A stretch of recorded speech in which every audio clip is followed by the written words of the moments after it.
Ayiwa an balimaw ni ɲan kibaruya min b'an bolo ka lada aw tulo kan bi o de ye k'a fɔ ko bin kɛra kari dɔ ka di tɛmɛlen su o binkanni kɛwale in kɛra mɔgɔ 4 de fɛ o mɔgɔ 4 ninnu ye ala de minɛ ni ka mugu wuli kari in na ka sɔrɔ ka don ka kari kɔnɔ mɔgɔw ka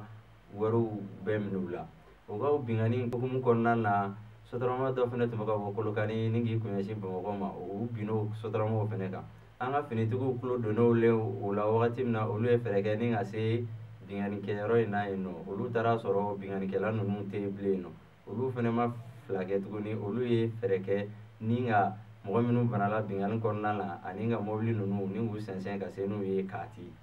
o tɛmɛnen kɔ ka bɔ yen kibaruya min b'an bolo ka da aw tulo kan o ye k'a fɔ de ko Jalakɔrɔjikaw ma seli kɛ nisɔndiya la ka d'a kan k'a fɔ ko sotaramatigi dɔ de ye